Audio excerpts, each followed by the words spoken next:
Sehingga kalau kita sudah tahu sedemikian rupa, jangan malu lagi untuk mengatakan kalau kita mengikuti thariqah sufiyah. Jangan pernah malu untuk bicara ilmu tasawuf. Dan jangan pernah takut untuk dituduh sesat selama kita tetap dalam rel syariat.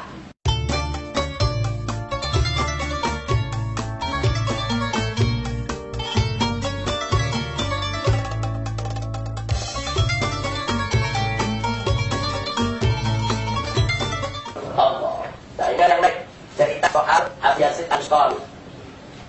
Diriwayatkan dia pernah mengajak beberapa jamaahnya. Jadi di zaman dia dengar ada satu orang masyhur bil wilayah. Jadi ada satu orang terkenal disebut sebagai wali Allah. Wali, orang dari mana-mana datang untuk tabarrukan. Nah, Abu Yazid Al-Bustami bawa murid-muridnya. Ayo kita datang, kita ziarah. Siapa yang nggak mau ziarah ke wali? Siapa yang nggak mau ziarah ke aulia? Ini wali masih hidup, bukan sudah wafat ini. Masih hidup. Berangkat. Begitu berangkat, saudara, diceritakan oleh sang perawi, famadhaina. Falamma kharaja min baitihi wa dakhala al-masjid. Kami datang ke rumahnya. Kemudian orang itu keluar dari rumah menuju masjid. Kami ikut.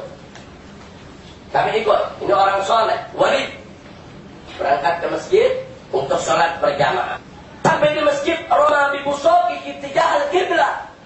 Dia buang ludah ke arah kiblat. Ini orang yang dibilang wali, buang ludah ke arah kiblat. Apa yang terjadi kata sang perawi? Fansarafa Abu Yazid Al-Bustami wala yusallim alaih. Langsung berpaling Abu Yazid Al-Bustami, enggak ngasih salam lagi, dia tinggal itu orang, saudara. Kemudian kenapa? Abu Yazid mengatakan kepada murid-muridnya, hada ghairu ma'munin ala adabin min adabir Rasul. Orang ini nggak bisa dipercaya terhadap satu adab dari adabnya Nabi. Nabi mengajarkan kita jangan buang ludah ke arah kiblat. Fa kaifa yakunu ma'muman ala ma yadda'i? Bagaimana bisa dipercaya kalau dia disebut wali? Adab Nabi aja dia nggak kerjain. Masya Allah. Lihat saudara, ada Abu Yazid Al-Bustami terkenal sebagai seorang wali, ulama besar, ahli tasawuf. Tapi begitu dengar ada orang lain wali, pengen datang, pengen kenal, pengen nimbah ilmu, pengen cari berkah, saudara. Tapi begitu datang dia lihat tidak punya adab, dia tinggal. Dia nggak percaya ini wali. Dari mana datangnya wali? Kalau sunnah Nabi sudah ditinggal, kalau adabnya Nabi sudah ditinggal. Ini adab yang sunnah, bukan yang wajib. Bagaimana yang haram kalau dikerjakan? Masya Allah.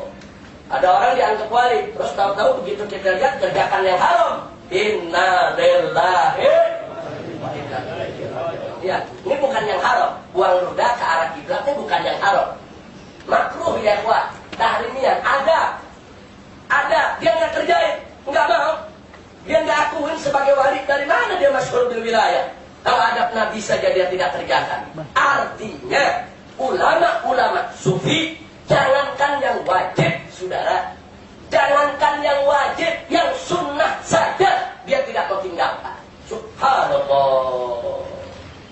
Nah makanya mustahil kalau ahli sufi yang lurus bertentangan dengan Al-Quran dan As-Sunnah. Mustahil. Kalau ahli sufi yang lurus itu tidak menjalankan adabnya Nabi kita Sayyiduna Muhammad sallallahu alaihi wasallam. Nah baik saudara, Al-Imam Abu Yazid Al-Bustami mengatakan, "Lau nadartum ila rajulin tu'tiya minal karamat hatta yartaqi fil hawa fala taqtarru bih." Kalau kamu melihat seseorang yang diberikan karamat, diberikan keramat, banyak keanehan bisa dilakukan hatta yartaqiya fil hawa, sampai dia bisa terbang di udara. Fala taqtarru bihi, jangan kamu tertipu dulu dengannya. Hatta tanzuru, sehingga harus kamu lihat dulu kaifa tajiduna indal amri wan nahyi wa hifdzil hududi wa adabis syariah. Jangan kamu tertipu dulu Tapi kamu lihat dulu. Kamu lihat dulu. Apakah dia menegakkan amar ma'ruf? Apakah dia menjalankan nahi munkar? Apakah dia hifdzul hudud, menjaga hukum Allah? Hudud itu hukum Allah. Dia jaga hukum Allah. Wa adab syariat, dan adab syariat. Kalau itu dia jaga, yakini kalau dia itu adalah wali. Dekati dia, tabarruk sama dia. Tapi kalau ini tidak dia jaga, jangan anggap dia sebagai wali Allah. Masya Allah. Artinya ulama-ulama ahli sufi, saudara, tidak seperti yang difitnah. Sekarang ini kan banyak fitnah. Katanya ulama sufi itu sesat. Ulama sufi itu nggak ngikut Al-Quran dan As-Sunnah. Kita lihat. Bahkan ulama sufi pun menolak siapapun walaupun punya kelebihan, punya keanehan. Mereka menolak untuk disebut wali Allah kalau tidak tunduk kepada syariat Nabi Muhammad Sallallahu Alaihi Wasallam. Nah kemudian Al-Imam Sa'al At-Tustari, ini satu ulama besar dari ahli tasawuf. Apa dia katakan? Usuluna sab'atu asya. Kami sebagai ahli sufi punya 7 pokok ajaran. Yang pertama, at-tamassuku bi kitabillah. Berpegang teguh kepada kitab Allah, yaitu Al-Quran. Yang kedua, wal-ihtida'u bis sunnati Rasulillah Sallallahu Alaihi Wasallam, yaitu mengikuti sepenuhnya sunnah Nabi Muhammad Sallallahu Alaihi Wasallam. Yang ketiga, kata dia, wa aklul halal, dan selalu makan yang halal, dan seterusnya. Saya tidak lanjutkan yang 4, cuma saya mau garis bawahi nomor 1 dan nomor 2. Ternyata usul pokok ajaran inti ahli sufi, yang pertama adalah berpegang teguh kepada Al-Quran. Yang kedua adalah berpegang teguh kepada sunnah Nabi Muhammad Sallallahu Alaihi Wasallam. Makanya di sini Al-Imam Ahmad bin Abi Al-Huwara mengatakan, ini ahli sufi juga, man amila amalan bila sunnah fabatilun amaluhu. Jadi dikatakan siapa yang berbuat suatu amal tanpa mengikuti sunnah Nabi, fabatilun amaluhu, maka amalnya batil, ditolak oleh Allah Subhanahu wa ta'ala. Kemudian seorang ulama ahli sufi yang sangat terkenal, yaitu Al-Junaid, yaitu Al-Imam Abul Qasim Al-Junaid. Al-Junaid mengatakan, saudara, ad-durku kulluha masdudatun al-khalq illa ala man ittafa'a Rasul sallallahu alaihi wasallam. Kata dia apa? Semua jalan tertutup bagi manusia. Semua jalan tertutup kecuali jalan yang mau mengikuti jejaknya Rasulullah sallallahu alaihi wasallam. Ini Al-Imam Al-Junaid. Ini salah satu ulama besar, boleh dikatakan biangnya sufi, saudara.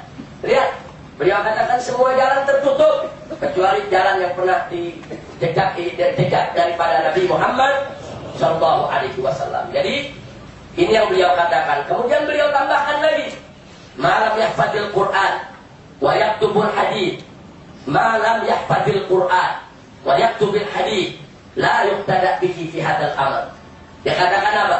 Dia katakan barang siapa yang tidak menjaga Al-Quran dan tidak menulis hadis, dia tidak hafalin Al-Quran, dia tidak baca Al-Quran, dia tidak menulis hadis Nabi, la yuqtada bihi fi hadzal amal. Dalam urusan ini, maksudnya urusan tasawuf, la yuqtada bihi, tidak boleh diikuti. Siapapun orangnya mengaku diri sebagai ahli tasawuf, tapi ternyata dia tidak mau menjaga Al-Quran dan As-Sunnah, ikut Al-Quran dan hadis, maka la yuqtada bihi, tidak boleh untuk diteladani. Masya Allah. Yang kita sudah sebutkan ulama-ulama sufi, ternyata ucapan-ucapannya coba kita lihat, sudah luar biasa. Bagaimana mereka berpegang teguh kepada Al-Quran dan Sunnah Nabi kita Muhammad Sallallahu Alaihi Wasallam. Nah kemudian Al-Imam Abu Uthman Al-Hiri, ini juga ulama sufi, mengatakan, man ammar sunnata ala nafsihi qawlan wa fi'lan nataqa bil hikmah. Barang siapa yang menjadikan sunnah sebagai pimpinan dalam dirinya, sebagai pedoman dalam dirinya, secara ucapan maupun perbuatan, nataqa bil hikmah. Maka dia hanya mengucapkan bil hikmah yang keluar dari dirinya. Wa man ammaral hawa ala nafsi. Sebaliknya, barang siapa yang menjadikan hawa nafsu sebagai pimpinan bagi dirinya, di sini dikatakan nataqa bil bid'ah, maka dia sudah berucap dengan bid'ah. Na'udzubillah min dzalik. Nah, setelah panjang lebar kita sampaikan sedemikian rupa, di sana sebetulnya saudara masih banyak yang bisa kita sampaikan dari apa yang disampaikan oleh ulama-ulama, yaitu ahli tasawuf. Kita akhiri saja dengan pernyataan dua ahli tasawuf. Yang pertama Abu Husain An-Nuri. Dia mengatakan, man ra'aitahu yad'i ma'allahi halatan tuhrijuhu an haddil ilmi syar'i fala taqrabanna minhu. Dia katakan, barang siapa kamu mendapatkan orang yang ngaku-ngaku dekat dengan Allah, menyatu dengan Allah, pokoknya udah wali Allah, punya karamah dan lain sebagainya, tapi keluar daripada batas ilmu syariat, fala taqrabanna, jangan kamu dekati. Nah, artinya apa?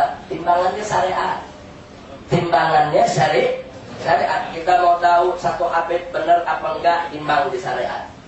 Kita mau tahu satu syekh benar apa enggak, timbang di syariat. Kita mau tahu satu ustadz benar atau enggak, timbang di syariat.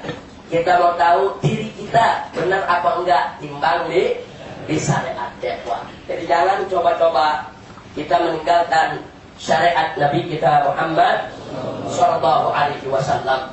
Nah, kemudian Al-Imam Abul Qasim An-Nasr Abadi mengatakan aslut tasawufi, dasar ajaran tasawuf adalah mulazabatul kitab was sunnah, yaitu selalu mengamalkan Al-Quran dan As-Sunnah. Yang berikutnya wa tarkul bidah, meninggalkan segala bid'ah, wal ahwa dan hawa nafsu, wa ta'zimu hurumatil masyaikh, dan selalu yaitu memuliakan kehormatan daripada guru-gurunya, kehormatan daripada masyaikhnya, wa ru'yatu adzal khalq, dan mau melihat, memaklumi daripada unsur-unsur manusia yang ada di sekitarnya, wal mudawamatu 'alal awrad, dan selalu melazimkan diri dengan membaca wirid, membaca zikir, kemudian wa tarku irtikabi rukhas wa ta'wilat, dan dia tinggalkan segala rukhas yang ada atau takwil-takwil yang bisa menyesatkan. Jadi kita bisa lihat, inilah usulut tasawuf. Jadi barang siapa yang ngaku mengikuti tasawuf keluar dari dasar ini, dia mengikuti tasawuf yang palsu.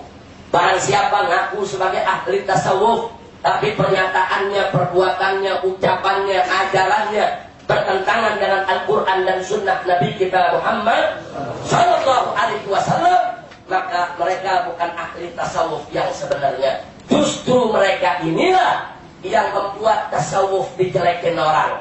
Justru mereka inilah yang membuat tasawuf jadi terfitnah. Justru gara-gara mereka inilah akhirnya orang menggeneralisir kalau tasawuf itu semua sesat. Padahal yang sesat bukan tasawufnya, tapi oknum manusianya yang tidak betul di dalam bertasawufnya. Alhamdulillah, ajdaduna al-habaib, yaitu dari mulai Al-Imam Fatih Muqaddam Muhammad bin Ali Ba'alawi, ataupun dari Al-Imam Ahmad bin Isa Al-Muhajir ilallah, mereka semua ahli sufi, mereka semua ahli tasawuf, dan seterusnya sampai Imam Al-Habib Abdullah bin Alwi Al-Haddad, mereka semua sufi, tapi nggak ada yang ngawur, saudara.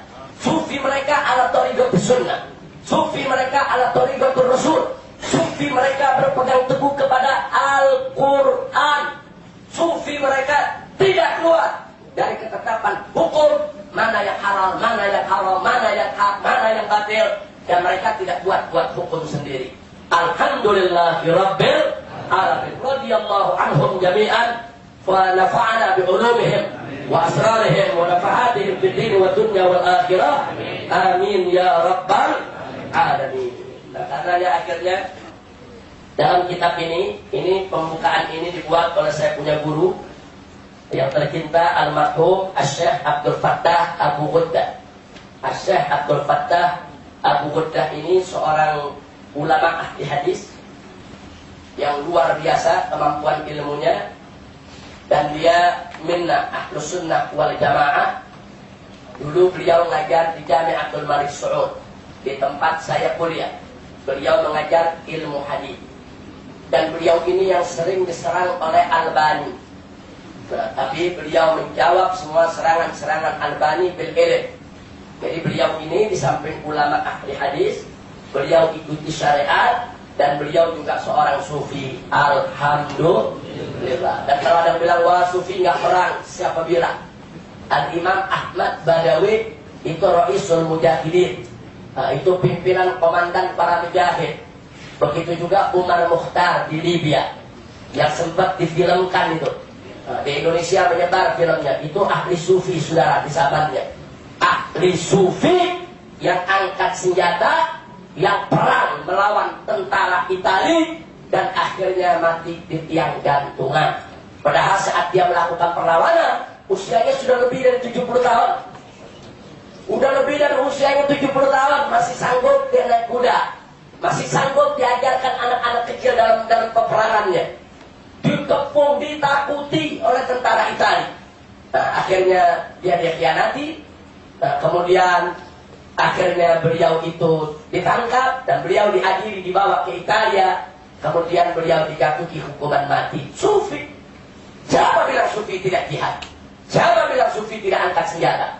Siapa bilang sufi itu cuma mengurung dirinya saja? Tidak. Tadi kan sudah saya katakan di awal majelis, jalan menuju Allah itu banyak. Ada yang deketin Allah dengan zikir, mendekatkan diri kepada Allah dengan wirid, ada yang dengan khatib, ada yang dengan baca Al-Quran, ada yang dengan jihad, ada yang dengan adab. Ini semua jalan betul selama tidak bertentangan dengan Al-Quran dan Sunnah Nabi kita Muhammad Sallallahu Alaihi Wasallam. Nah, ini yang ingin saya sampaikan pada kesempatan hari ini ya, ikhwan. Akhirnya mari kita lihat apa yang dikatakan oleh seorang ulama sufi yang sangat terkenal. Kata-katanya dikatakan, haqiqatun bila syariah batilah, wa syariatun bila haqiqah atilah. Jadi dikatakan hakikat tanpa syariat batil, batal. Kemudian syariatun bila haqiqah atilah. Sedangkan syariat tanpa hakikat mogok, nggak bisa jalan. Bagaimana syariat bisa diamalkan dengan penuh penghayatan, dengan penuh keikhlasan, kalau kita tidak paham hakikat syariat? Jadi hakikat wa syariah itu harus seiring sejalan. Mudah-mudahan Allah memberikan itu kepada kita semua kekuatan untuk menjalankan hakikat dan syariat. Amin ya rabbal alamin. Makanya Al-Imam Al-Ghazali dalam kitabnya Minhajul Abidin mengatakan, kalau kamu melihat ada orang yaitu dekat kepada Allah, punya karamah, punya keanehan-keanehan, keajaiban-keajaiban, maka kau lihat dulu syariatnya. Kalau syariatnya tegak, dia adalah wali Allah. Tapi kalau syariatnya tidak tegak, maka dia adalah waliyu iblis, wali syaitan. Na'udzubillah min dzalik. Mudah-mudahan kita semua di sini dijadikan oleh Allah sebagai orang-orang yang beriman, yang muhsinin, yang mukhlisin.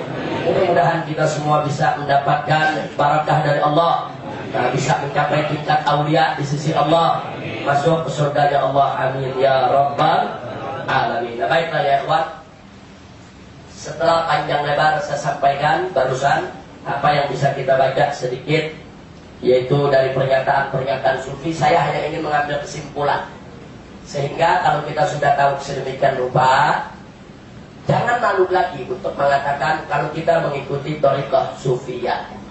Jangan pernah malu untuk bicara ilmu tasawuf.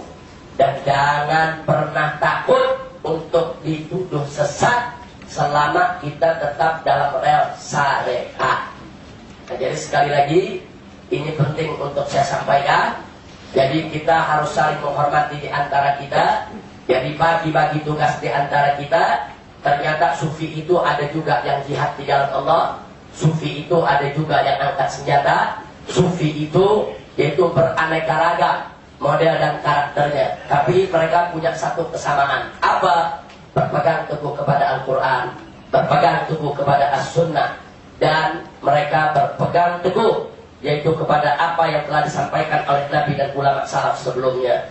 Alhamdulillahirabbil alamin. Nah, akhirnya mari kita lihat apa yang pernah dikatakan oleh Al-Imam Syafi'i radhiyallahu taala anhu. Beliau mengatakan, "Sahibtus sufiyah, faman tafa'tu minhum illa bi kalimatin." Aku pernah bergaul dengan orang-orang ahli sufi, kata Imam Syafi'i, dan aku mendapatkan manfaat 2 kalimat dari mereka. Ini 2 kalimat aja udah luar biasa, saudara. Apa kata Imam Syafi'i? Sami'tuhum yaqulun. Aku dengar mereka berkata, al-waqt sayfun fa in qata'tahu wa illa qata'a. Waktu itu adalah pedang. Kalau kamu tidak tebas dia, kamu akan ditebas oleh dia. Nah, ini kata Imam Syafi'i dapat ini kata-kata dari ahli sufi. Yang kedua, wa nafsuka illam tasghilha bil haqq sagalatka bil batil. Nah, di sini dikatakan kau punya diri. Kalau tidak kau bikin sibuk dia, yaitu dengan yang hak, maka dia akan bikin sibuk kamu dengan yang batil. Masya Allah. Ini 2 kalimat kata Imam Syafi'i aku dapat dari ahli sufi. Jadi kalimat yang pertama bicara waktu, al-waqt sayfun, atau kalau kita dengar pepatah Arab, al-waqt kasayf, illam taqtahu qata'a. Tapi di sini dalam riwayatnya Imam Syafi'i mengatakan, orang-orang sufi mengatakan al-waqt sayfun, waktu itu adalah pedang. Fa'in qata'a, di sini dikatakan fa'in qata'tahu wa illa qata'a. Engkau yang tebas dia atau pedang itu yang tebas kamu. Artinya Imam Syafi'i mengakui betapa orang-orang sufi sangat menghargai waktu. Mereka tidak mau rugi setiap detik waktu mereka hanya untuk Allah dan Rasulnya, hanya untuk ibadah dan taat. Mereka tidak mau sia-siakan waktu. Dan yang kedua tidak kalah hebatnya. Di sini dikatakan wa nafsuka. Di sini dikatakan illam tusghilha bil haqq sagalatka bil batil. Hati-hati, kata orang-orang sufi. Kamu punya diri. Kalau kamu tidak bikin sibuk dia dengan yang hak, maka jiwamu akan bikin sibuk kamu dengan hawa nafsu kebatilan. Na'udzubillah min dzalik. Nah, maka itu tinggal kita pilih. Kalau kita nggak mau berbuat batil, bikin sibuk diri kita dengan yang hak, maka kita punya hawa nafsu nggak bakal bikin sibuk kita dengan kebatilan. Tapi kalau kita nggak bikin sibuk kita punya diri dengan yang hak, maka hawa nafsu kita yang akan bikin sibuk kita dengan kebatilan. Nggak ada masa transisi atau kosong atau stagnan, nggak ada. Kita yang bikin sibuk dia dengan yang hak, atau dia bikin sibuk kita dengan yang batil. Nggak ada di tengah-tengah, saudara. Nah, maka itu yuk, mari kita bikin sibuk diri kita dengan yang hak. Dengan tilawat Al-Quran, dengan zikir, dengan ratib, dengan wirid, dengan majlis ilmu, dengan majlis sholawat, dengan majlis doa, dengan amar ma'ruf, dengan nahi munkar, dengan dakwah, dengan mencari nafkah yang halal, dengan kalimat thayyibah, dengan kalimat yang baik, dengan infak, dengan sedekah, dengan zakat, dengan apa saja yang hak kita bikin sibuk, kita punya diri. Sampai hawa nafsu kita nggak punya kesempatan buat datang kepada kita dengan kebatilan. Insya Allah. Nah, itulah yang bisa saya sampaikan pada kesempatan ini. Mudah-mudahan manfaat untuk kita semua. Singkat, mudah-mudahan, tapi insya Allah padat manfaat. Dan ini sengaja saya bawakan supaya kita tahu bahwa ahli sufi tidak seperti yang difitnahkan. Jadi kalau Anda dengar ada yang sudah mulai memfitnah-fitnah ahli sufi, nah ini kita harus luruskan bersama.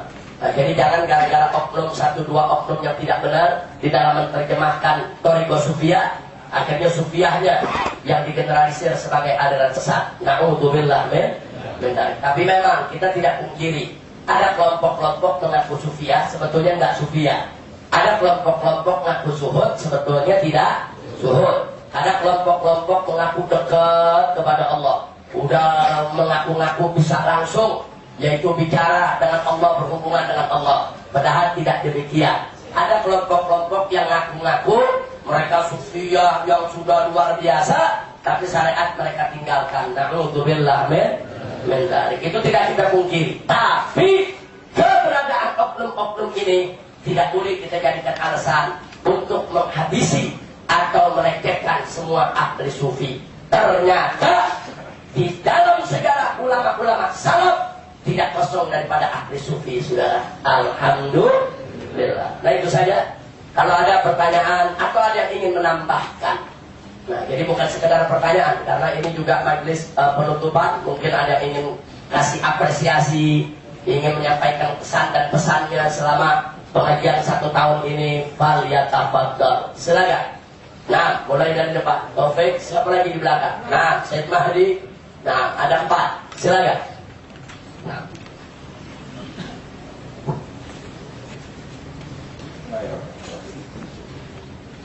Yang saya mau tanyakan pertama, tadi kita bicara salah dan bicara sufi. Apa definisi dari sufi itu sendiri? Apa yang membedakan sufi dengan ulama-ulama yang lain? Kalau sufi itu apa? Apa yang membedakan dengan koridor lain di luar koridor sufi? Yang kedua, bicara sufi, bicara salam. Tapi kalau kita bicara sufi itu hidup di zaman salam. Artinya zaman Rasul sampai dengan zaman 300 tahun setelah itu, 300 tahun setelah itu. Dan pada saat itu setelah Rasulullah meninggal atau setelah para sahabat, zaman tersebut ada kerajaan-kerajaan setelah itu, yang mana banyak di antara mereka pemimpin yang tidak sejalan, bisa kita katakan tidak sejalan dengan syariat kita. Yang saya mau tanyakan, apa sikap mereka? Apa mereka bersifat proaktif terhadap pemimpin mereka? Apa mereka bersifat netral atau sebaliknya? Karena seperti kita pelajari kemarin, bersifat netral kepada kufuran sama dengan kufur. Itu aja saya tanyakan. Iya, ke belakang dulu. Ya, silakan. Ya, jawab dulu nanti sampai ke Syed Mahdi. Silakan. Assalamualaikum warahmatullahi wabarakatuh. Assalamualaikum warahmatullahi wabarakatuh. Siapa nama? Nama saya Ahmad Bahrudin Hussein, temannya Tarawih. Silakan Ustaz, silakan. Saya dari Gondrong, itu dari Tangerang. Nah, Yang saya pertanyakan, yang jadi permasalahan yaitu bagaimana masalah kasus Ari Ginanjar tentang SP-nya. Ya, sebab selama ini masih ada ikhtilaf dari segi orang awam tentang masa keberadaan mereka. Dan kedua, masalah tarian sufi ya Bib ya. Masalah yang kita tahu, tarian sufi ini seolah-olah kayak mengajarkan untuk orang berdisko gitu Bib. Nah, maka dari itu saya pertanyakan bagaimana dengan tarian sufi tersebut. Nah, atas jawaban Habib, saya ucapkan terima kasih. Assalamualaikum warahmatullahi wabarakatuh. Nah, di belakangnya barusan. Ya, yang sudah angkat tangan, silakan. Jawab dulu. Coba jawab dulu. Nah. Assalamualaikum warahmatullahi wabarakatuh. Nama saya Yusuf Aidit. Saya pernah baca dalam satu buku yaitu Imam Naqsyabandiyah. Itu mereka secara terang-terangan itu benar antara alaqah syariah dengan sufi itu kesamaan. Yang saya muskil itu ada halaman 31. Itu dia menyatakan bahwasannya benar-benar kiamat itu salah satu tanda kiamat itu matahari terbit dari barat. Tetapi mereka mengasosiasikan matahari itu seperti Islam. Berarti dia telah menerjemahkan Islam itu sebagai matahari. Berarti Islam itu secara hari kiamat datang setelah Islam terbit dari barat. Berarti Islam berkembang hanya di barat. Bagaimana menurut tanggapan Habib?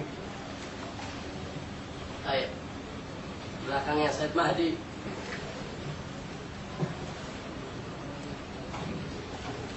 Assalamualaikum warahmatullahi wabarakatuh. Ustaz, salah satu keunikan tasawuf atau sufi adalah dia memiliki silsilah zahabiyah yang dari gurunya, kemudian gurunya sampai ke pintu ilmu yaitu Sayyidina Ali, kemudian ke Rasulullah yang biasa dikenal dengan nama mursyid.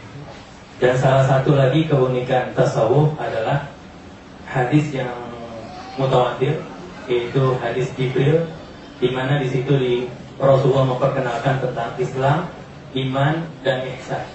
Islam turunannya adalah syariat. Iman turunannya adalah akidah. Ihsan turunannya adalah irfan. Kemudian dari syariah, aplikasinya ke dalam ilmu disebut fikih. Dalam akidah, aplikasinya dalam ilmu disebut usuluddin. Dalam irfan, aplikasinya disebut dengan nama ilmu tasawuf. Cuman yang berkembang di Indonesia saat ini cuma dua, usuluddin dengan ilmu fikih. Ilmu tasawuf agak kurang berkembang. Padahal itu merupakan bagian dari Rasulullah SAW. Yang ingin ditanyakan, Ustaz, ada sebagian orang dari kaum salafi yang sekarang maksudnya, Ustaz, atau yang biasa dikenal dengan anti kuburiyun, itu banyak mengkafirkan ulama-ulama dari Hadramut karena mereka melihat bahwa ulama Hadramut yang mengatakan bahwa al-istiqomah khairun min alfi karamah, istiqomah lebih baik daripada 1000 karamat, itu mereka adalah kaum-kaum yang kafir, yang menyembah kubur dan jauh dari kelompok-kelompok yang dekat dengan sunnah-sunnahnya Rasulullah. Bagaimana pendapat antum, Ustaz?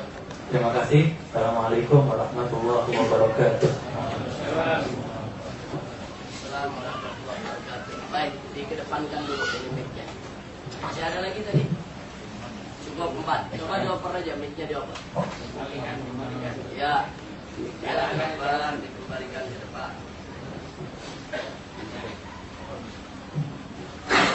Balik lagi.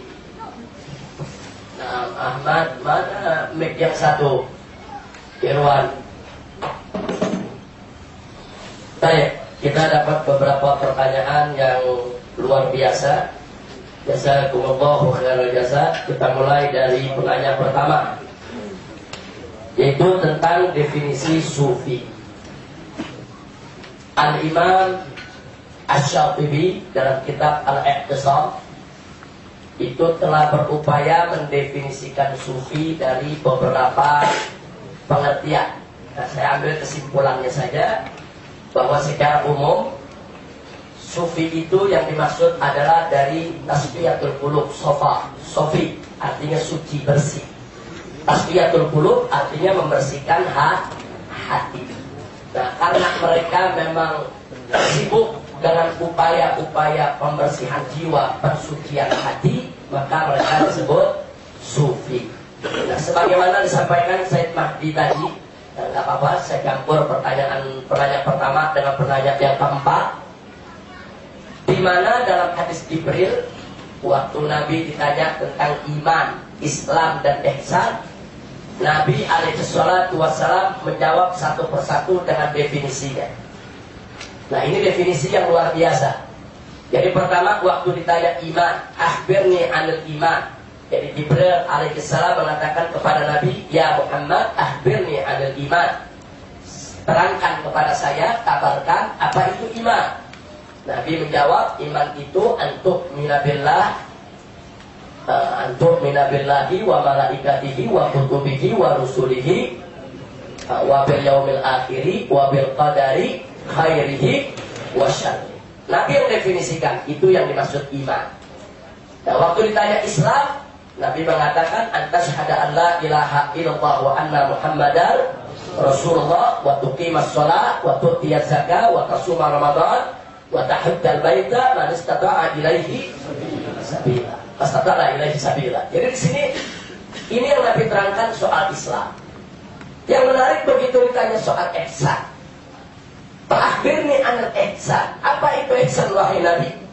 Nabi mengatakan ihsan itu anta'budallah ka'annaka tarahu fa in lam takun tarahu fa innahu yaraka. Ini inti ilmu ihsan yang tadi disebut oleh Said Mahdi, yang turunannya adalah ilmu irfan, atau yang turunannya lagi disebut ilmu akhlak, atau yang turunannya lagi disebut ilmu tasawuf.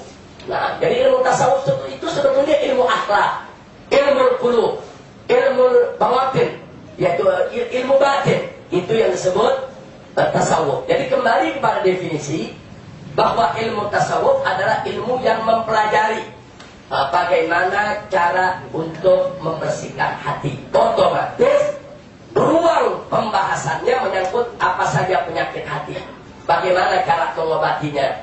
Itu yang disebut ilmu tasawuf. Nah, atau kalau kita mau tahu buku tasawuf yang cukup bagus yang dikarang oleh Al-Imam Al-Ghazali adalah kitab Minhajul Abidin. Nah, itu beliau tunjukkan tangga-tangga bagaimana untuk mendekatkan diri kepada Allah. Nah, mulai dari tangga ilmu ma'rifah dan terus sampai tanjakan syukur untuk lebih dekat kepada Allah Subhanahu wa taala. Nah, itulah definisi daripada sufi. Nah, hanya ada yang perlu dikoreksi. Zaman sufi bukan zaman salah. Nah, itu tidak betul. Sufi itu ada di semua zaman.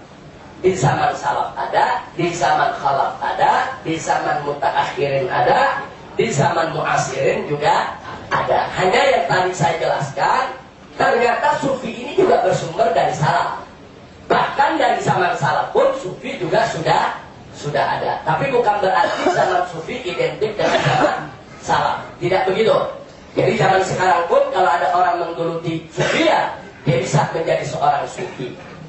Nah, kemudian pertanyaan yang ketiga, masih penanya pertama, bagaimana sikap ulama sufi di dalam menghadapi kesalahan-kesalahan, kedaliman-kedaliman yang dilakukan oleh penguasa-penguasa pada zamannya masing-masing.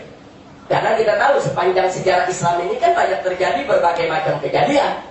Nah, saudara, sufi ini sama dengan ulama syariat dalam menyikapi.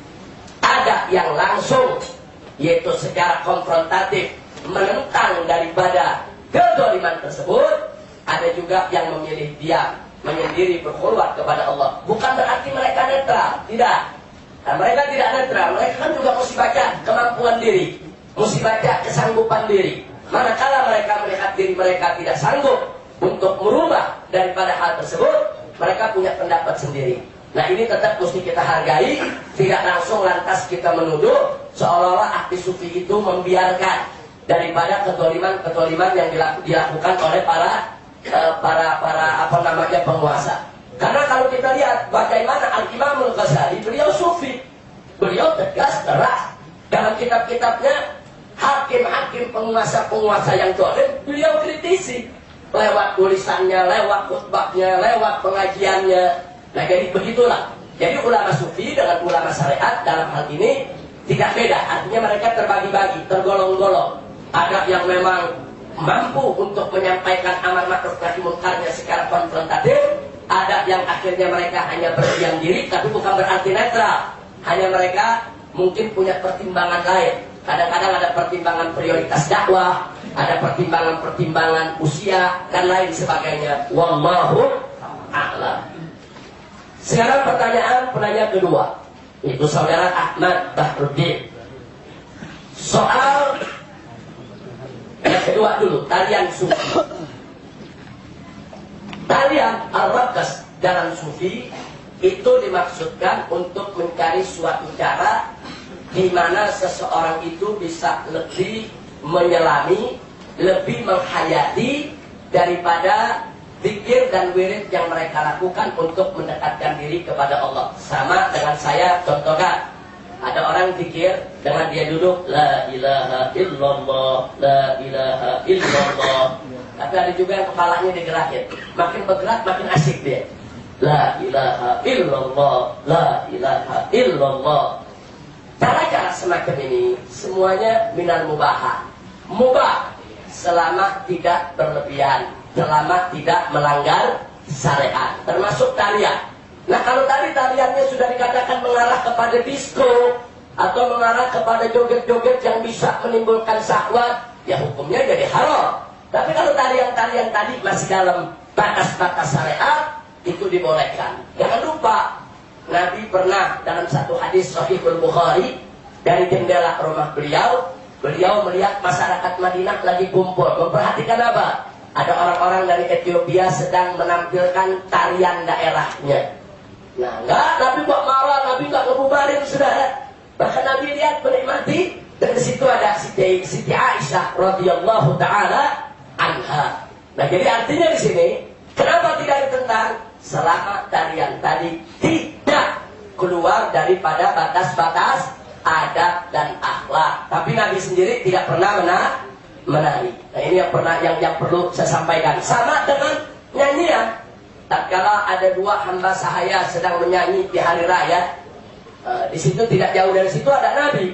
Nah, kemudian tahu-tahu datang Sayyidina Abu Bakar Siddiq radhiyallahu taala anhu. Sayyidina Abu Bakar marah, ditegur itu orang dua. Kalian berani nyanyi depan Nabi alaihi salatu wassalam?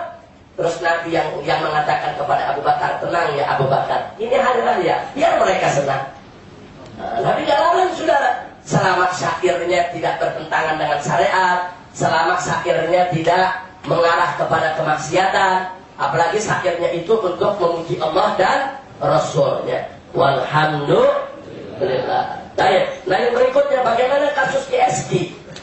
Ari Ginanjar sehubungan dengan fatwa dari negeri jiran, dari mufti persekutuan Malaysia yang meliputi Kuala Lumpur dan Putrajaya, yang mengatakan bahwa ISG ini sesat. Saudara, saya sudah baca fatwanya, saya sudah baca alasan-alasannya.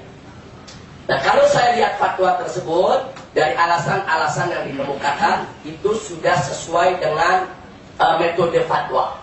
Sudah sesuai dengan metode fatwa. Tinggal sekarang yang jadi masalah, ESG harus memberikan klarifikasi. Apa ESG itu betul seperti itu yang ada dalam fatwa? Kalau betul, berarti sesat, harus diluruskan. Tapi kalau tidak betul, ISG mesti jelaskan apa maksudnya. Contoh, di situ disebutkan bahwa ISG ini di dalam memaparkan kajiannya, dia katakan bahwa ar-risalah wan nubuwah, risalah kenabian, itu bisa dicari, bisa diperoleh. Amrun muktasab. Nah, ini ditentang oleh ulama Ahlus Sunnah wal Jamaah. Ahlus Sunnah wal Jamaah sepakat ijma bahwa risalah dan nubuwah itu bukan amrun muktasab, bukan sesuatu yang bisa dicari, tapi itu merupakan ijtiba, istifa minallah. Itu merupakan pilihan dari Allah. Kalau jadi wali, amrun muktasab. Jadi wali bisa dicari. Orang bersihkan diri, kemudian jalankan syariat, dekatkan diri kepada Allah, ketuk pintu daripada mahabbatullah, pintu rahmat Allah, orang bisa jadi wali, saudara. Apalagi jadi ulama, amrun muktasab. Orang jadi ulama bisa dicari. Dia belajar, dia tekun, dia mengkaji, datang ke semua guru. Nah, insya Allah dia bisa jadi ulama. Tapi kalau Nabi dan Rasul nggak dicari, itu pilihan Allah. Nah, ISG ini menjelaskan dulu Nabi Ibrahim tafakur sebelum kenal Allah. Habis tafakur dianggap nih bulan, matahari sebagai Tuhannya. Jadi dia menceritakan perjalanan para nabi sampai akhirnya menemukan Allah. Dia katakan Nabi Muhammad juga begitu, yaitu di Gua Hira, duduk berkhulwat, sampai akhirnya begitu upaya yang dengan mujahadah yang begitu tinggi, akhirnya Jibril datang bawa wahyu untuk mengangkat beliau menjadi nabi dan memberikan risalah. Nah, di sini saudara, andai kata betul ISG punya pendapat macam itu, sudah menyimpang. Nah, ini bisa jadi menyimpangnya karena ISG nggak tahu, saudara. Mereka kan bukan ulama. Mungkin mereka nggak tahu kalau ini urusan akidah yang sangat sensitif. Nah, kalau mereka tidak tahu, mereka nggak usah panik dengan fatwa tadi. Baca aja fatwa, lurusin. Oh, saya salah di sini nih, sampai diprotes. Ya sudah, kita rubah. Tanya kepada ulama. Yang betul yang bagaimana? Oh, yang betul begini. Ikuti yang betul. Selesai. Nah, jadi ini, ya artinya kan kesesatan itu kan bisa diluruskan. Kalau dia sesat saat ini, kalau besok dia lurus, dibuang kesesatannya, selesai. Nah, jadi ini, jadi nggak usah bela diri. Nah, saya lihat di Harian Republika ISG ini dia menyampaikan. Nah, dia katakan, ya kami mengatakan begitu, tapi maksud kami begini. Ini kita nggak bicara maksud, kita bicara mantuk. Mantuknya sudah salah. Jangan kita cerita maksud. Kalau maksud cuma Allah yang tahu. Mestinya diakui saja, ya mantuk saya salah, saya akan luruskan. Karena sebetulnya maksud saya bukan begitu. Maksud saya begini. Cuman mungkin karena saya nggak kuasai agama, jadi salah di dalam menyampaikan. Nah itu salah satu alasan. Ada 10 alasan yang dikeluarkan oleh mufti sana. Dan kita jangan gerah. Jangan kita bilang, wah ini mufti daripada kerajaan Malaysia ini memang ada-ada. MUI di sini diam aja. Tunggu dulu. Kadang-kadang sesuatu yang nggak dilihat MUI mungkin dilihat oleh ulama lain. Jangan lupa, mungkin selama ini MUI tidak mendapatkan itu, saudara. Nah, jangan juga kita memaksumkan MUI seolah-olah MUI udah segala-galanya. Tidak. Negeri jiran juga punya mufti, mereka juga ulama besar, mereka juga punya tim. Nah sekarang kalau MUI lihat itu, jangan langsung nyerang itu fatwa. MUI mesti pelajari, baca dulu itu fatwa. Baca satu-satu, lihat. Kemudian panggil ISG-nya. Tanya, betul nggak begitu? Nah, kalau betul, kamu mesti luruskan. Nah, itu kamu punya cara nggak betul. Tapi kalau salah, kita kasih kabar ke mufti kerajaan yang ada di Malaysia. Anda salah paham. Nggak seperti itu sebenarnya. Mungkin Anda salah informasi. Nah, jadi ini semua masih perlu tabayun. Nah, jadi ini yang perlu saya sampaikan. Karena di sana juga ada beberapa orang yang pernah mengikuti SI, tapi ini masih perlu dikonfirmasikan, yang mengatakan bahwa salah satu pembawa acara mengatakan Allah itu punya sifat-sifat mulia seperti Rahim, Latif, Wadud, Karim dan lain sebagainya. Dan sekarang manusia juga harus punya sifat seperti itu. Nah nanti kalau manusia sudah Karim, manusia sudah Latif, makin lama makin tinggi, nanti manusia bisa menyatu sifatnya dengan Allah. Nah ini ajaran wahdatul wujud. Mungkin maksudnya nggak ke sana, cuman dia mungkin salah dalam memilih kata, akhirnya lari ke wahdatul wujud. Dan ini mesti diluruskan. Nah karena itu nggak usah kaget dengan fatwa tadi.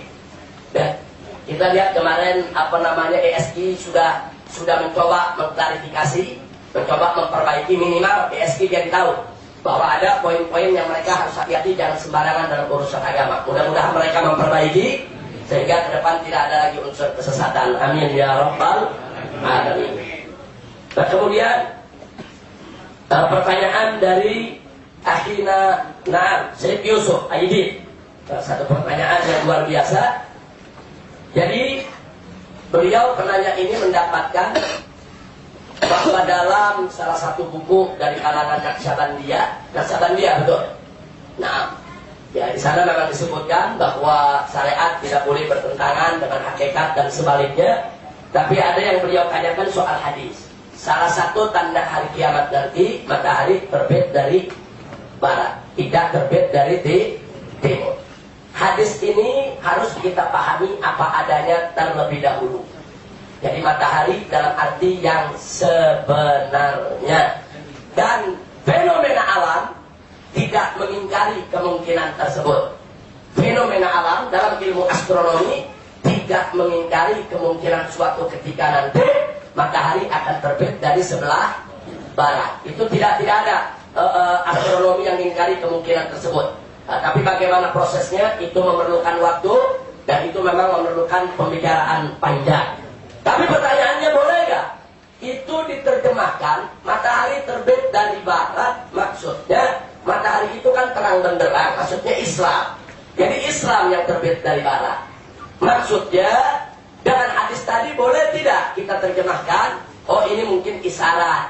Kalau Islam itu akan muncul di barat, akan maju, akan jaya, dan akan tersebar yaitu ke seluruh alam, di mana banyak di daerah lain umat Islam sudah mulai rusak.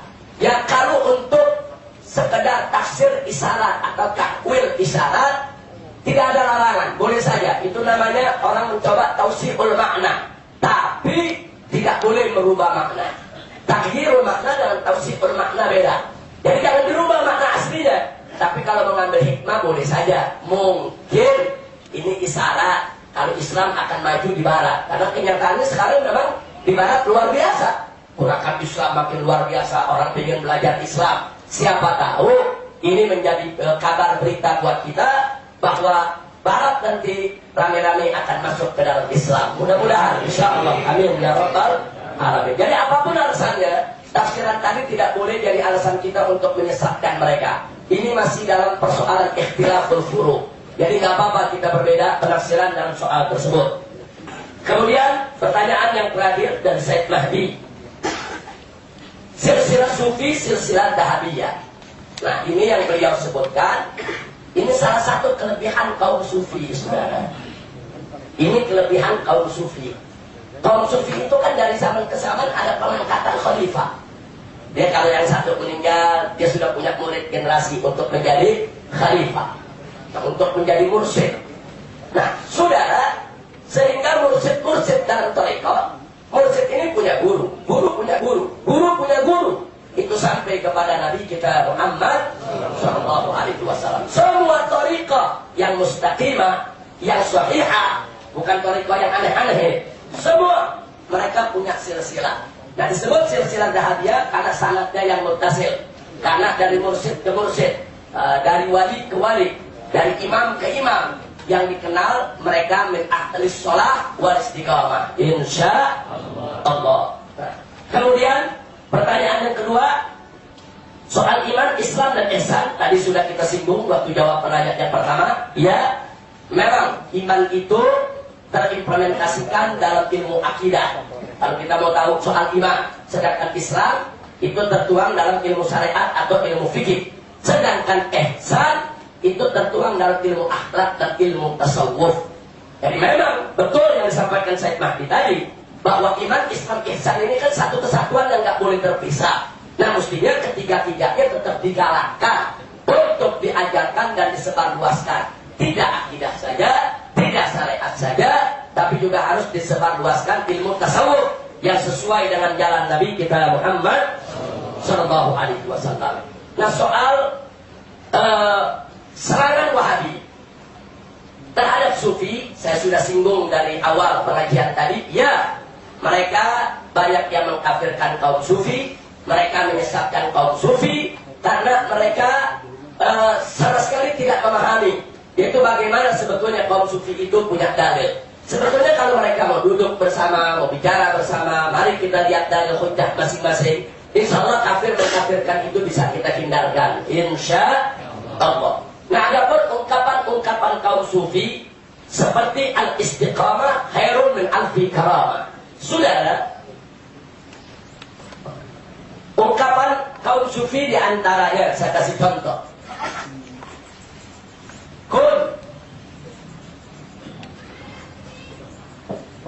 Kun, jadilah kamu taliban al-istiqamah. Jadilah kamu sebagai seorang penuntut istiqamah. Istiqamah maksudnya jalan yang lurus. Istiqamah, konsisten di jalan Allah. Wala takun, janganlah kamu jadi, wala takun, janganlah kamu jadi taliban, penuntut, maaf, ini lil istiqamah, lil istiqamah, penuntut lil karamah. Jangan kamu jadi orang yang menuntut keramat, karamah, menuntut kemuliaan. Jangan, tuntut istiqamah, cari istiqamah, jangan cari karamah. Kenapa? Di sini dikatakan fa'ennal karamata, sesungguhnya karamah itu ta'ti, hanya datang bil istiqamah, hanya datang dengan istiqamah. Enggak ada karamah datang tanpa istiqamah. Enggak ada, sudah. Setelah seorang wali Allah itu istiqamah, konsisten di jalan Allah, baru karamah datang. Nah berarti istiqamah itu pintu daripada karamah. Kalau orang mencari istiqamah, dia bisa dapat karamah. Tapi kalau orang cari karamah, dia nggak dapat, saudara. Nggak bisa dapat. Kadang-kadang dia cari karamah tapi nggak istiqamah. Bukan jadi wali, jadi gila. Karena dia nuntut karamah, bukan istiqamah, bukan. Nah jadi jangan kita cari karamah, tapi cari istiqamah. Karamah nggak usah dicari, kita dapat sendiri, saudara. Nah, tapi istiqamah ini kewajiban kita. Istiqamah kewajiban. Karamah ini hadiah dari Allah. Kewajibannya istiqamah, hadiahnya karamah. Kita dapat hadiah Allah karena Sufi tadi mengatakan al-istiqamah khairun min alfi karamat. Kenapa? Karena istiqamah pintunya. Karena istiqamah itu pintu utama. Nah maka itu kalau Anda mau dapat karamah, istiqamah di jalan Allah. Insya Allah. Saya rasa cukup pelajaran kita hari ini. Mudah-mudahan manfaat untuk kita semua. Amin ya rabbal alamin. Baik, saya taufik tanggal berapa rencananya?